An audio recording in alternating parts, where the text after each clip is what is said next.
সুখে শান্তিতে পৃথিবীতে থাকতে চান, তাহলে আমাদের করণীয় হলো কোরআন এবং সুন্নাহর পথকে আঁকড়িয়ে ধরা। কোরআন এবং সুন্নাহ ছাড়া পৃথিবীতে কশ্চিনকালেও শান্তি আসতে পারে না, আপনি শান্তি পাবেন না। আপনি ঘরে বলেন, গ্রামে বলেন, রাষ্ট্রে বলেন, থানা উপজেলা পাড়ায় মহল্লায় শান্তি কোথাও নেই। কেন শান্তি নেই? এই শান্তি পেতে হলে আমাদের কোরআনের কাছাকাছি আসতে হবে, সুন্নাহর কাছাকাছি আসতে হবে। কোরআন এবং সুন্নাহর কাছাকাছি যারাই আসবে, দেখবেন যে অটোমেটিক তারা শান্তির মধ্যে থাকবে। আপনি যদি শান্তিতে বসবাস করতে চাই, তাহলে আমাদের কোরআনের বিকল্প কোনো পথ নেই।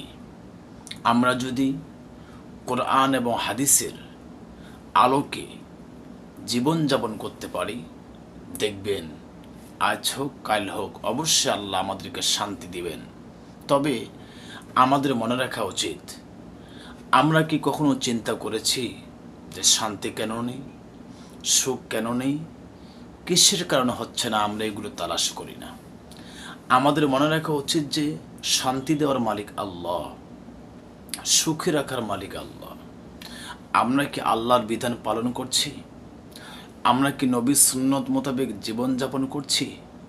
আমরা ভুলেই গেছি যে মহান আল্লাহ তাআলা আমাদের স্রষ্টা, আমাদের আইডল, আমাদের লিডার, আমাদের নেতা হযরত মুহাম্মদ মুস্তাফা সাল্লাল্লাহু আলাইহি সাল্লামের আদর্শিত জীবন আমরা ভুলে গেছি।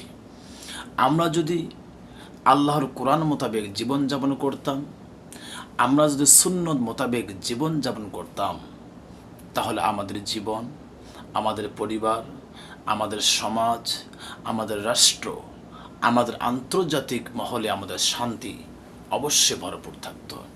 আমরা দিন যাচ্ছে কোরআন এবং সুন্নাহ থেকে দূরে সরে যাচ্ছি। এই কোরআন এবং সুন্নাহ থেকে দূরে সরে যাওয়ার কারণে আমাদের থেকে সুখ, আমাদের থেকে শান্তি বিদায়ের পথে। আমি আপনাদেরকে বলতে চাই, দিনী ভাই হিসেবে বলতে চাই, এই দুনিয়াতে, এই জীবনে শান্তি যদি পেতেই হয়, আখিরাতে যদি শান্তি পেতেই হয়, আমাদের কোরআন এবং সুন্নাহর বিকল্প কোনো পথ নেই। শপথ নিতে হবে, শান্তি পেতে চাও, কোরআন সুন্নাহর পথে আসো। সুখে থাকতে চাও, কোরআন সুন্নাহর পথে আসো। দুনিয়া এবং আখিরাতে কল্যাণ পেতে চাও, কোরআন এবং সুন্নাহর পথে আসো। দুনিয়া এবং আখিরাতে নাজাত পেতে চাও, তাহলে কোরআন এবং সুন্নাহর পথে আসো।